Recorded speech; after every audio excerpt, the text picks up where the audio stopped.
The Bible has been around for thousands of years and has been read by billions of people throughout the world. The stories told within this book have a lot of similarities with the stories of rappers today. Stories of overcoming the odds, betrayal, and jealousy, just to name a few. One of the first stories in the Bible was the story of two brothers named Cain and Abel. Cain would fly into a jealous rage at the good fortune of Abel and murder him with a rock. A rapper who has a very similar story to this would be Nipsey Hussle. Nipsey was born and raised in South Central Los Angeles. Nipsey would inspire at a very young age to become a rapper, and he would do just that. In February of 2018, he would release his first album, Victory Lap, which would hit number 4 on the Billboard chart and sold over 50,000 copies its first week, and even got nominated for 2 Grammys. 2 singles off the album would even go gold. He also owned a clothing store in the same neighborhood where he grew up and where he used to hustle, called the Marathon. He would even buy the entire plaza it was connected to. At that time in his life, things were looking better than ever for him. He was well on his way to becoming a mogul. But on March 31st, 2019, Nipsey Hussle would go to his clothing store to help a friend who had just been released from prison. He would tweet, "Having strong enemies is a blessing," which would be the last tweet he would ever write. A man in the same gang as him,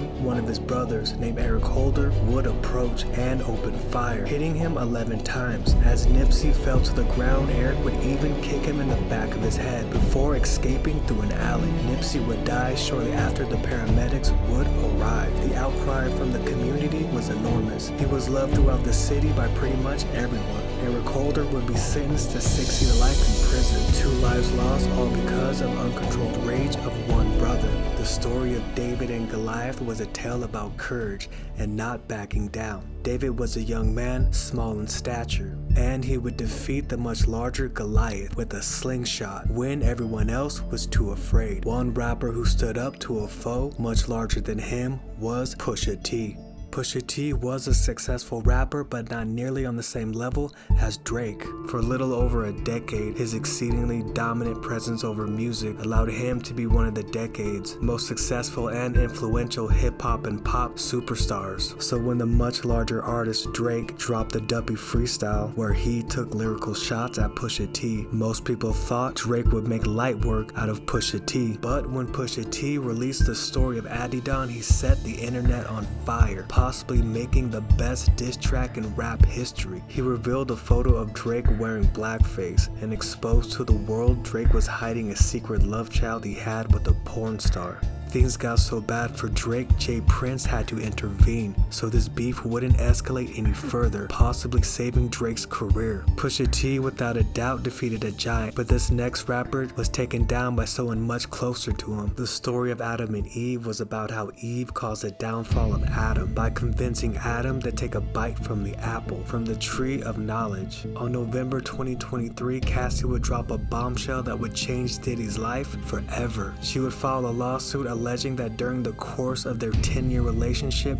Diddy had repeatedly raped and abused her. Their relationship started in 2007, and they had been seen accompanying each other to numerous gatherings and events. They appeared to be a normal, average couple before officially calling it quits in 2018. Then Cassie would disappear from the music industry. She would wait more than 5 years before she would sue Diddy for money, and she would detail the incidents of abuse she claimed she suffered at the hands of Diddy. Diddy would quickly settle the lawsuit, reportedly giving her more than $30 million. But this would open the door for many other lawsuits. A number of alleged victims came out of nowhere, making claims they were sexually assaulted by Diddy.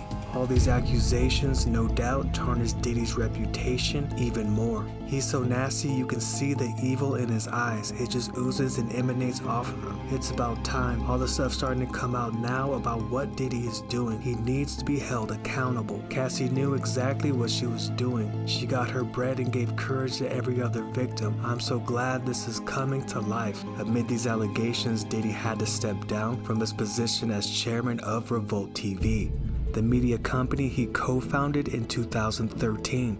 He would also release a statement on social media. Enough is enough. For the last couple of weeks, I have sat silently and watched people try to assassinate my character, destroy my reputation and my legacy. Sickening allegations have been made against me by individuals looking for a quick payday. Let me be absolutely clear. I did not do any of these awful things being alleged. I will fight for my name, my family, and for the truth. The story of Job is about a man who loses everything, but still refuses to curse God. It's a story about loyalty and staying strong during the hard times of life. T-Pain was an artist who went from having millions of dollars to being completely broke. In the early 2000s, his first 2 albums would quickly gain success, earning him millions of dollars. He was even featured on a number of popular artist songs, from DJ Khaled, T.I. to Kanye West. At the height of his career, he had made a reported $40 million. After being featured on a ton of songs and releasing a lot of music, T-Pain was told to take a break so the fans wouldn't get tired of him. While on break, Jay-Z would release The Death of Autotune. On the record, he would take shots at T-Pain. After this, his album sales would drop dramatically, and a lot of people blamed him for ruining music because of his use of autotune. Even Usher would confront T-Pain and tell him he ruined music for actual singers. Nah, man, you really f***ed up music for real singers. Did I f*** this up? Did I f*** up music? Hearing that from someone he considered an idol would crush him. This conversation would stick with T-Pain, leading to a battle with depression. Making things worse, he never checked his bank account and had people watch his cash flow for him. After a number of bad purchases, he would come to find out that he was completely broke. You don't have any more money. I'm sorry, what? Say it again. Right now. It was like, yeah, you don't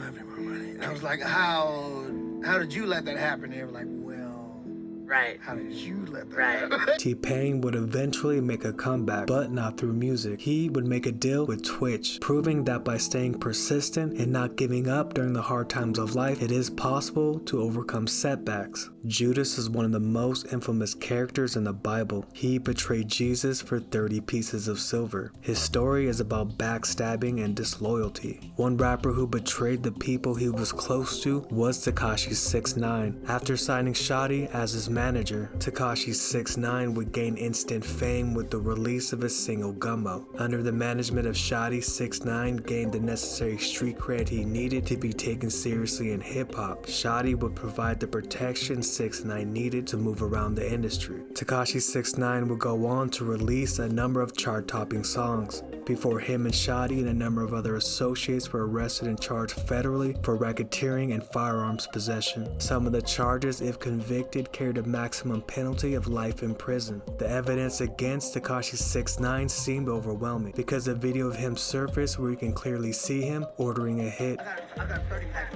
right now, bro. 30 packs. Swear to God, I got 30 packs, bro. What's up, family? What's up, family? But Tekashi 6ix9ine would cooperate and agree to testify against his former manager and other associates in exchange for a lighter sentence. The outcry from the hip-hop community at this news was enormous. You are a fucking rat. You a rat. A rat, bro. You're a rat. R-A-T. Rat boy, you funky dog head, rainbow head, dog head bitch. Meek Mill would write, "That's a shame. When I came home, everybody was like he got some real dudes backing him. I was like, y'all better stop running behind these rappers, acting like y'all ready to throw your lives away over some stupid shit. I seen this coming a while ago." Shotty would get 15 years in federal prison, while Tekashi 6ix9ine would only get 2. After his release from prison, Tekashi 6ix9ine's career would steadily decline. He would make the news again though, after he was beaten at a Florida gym.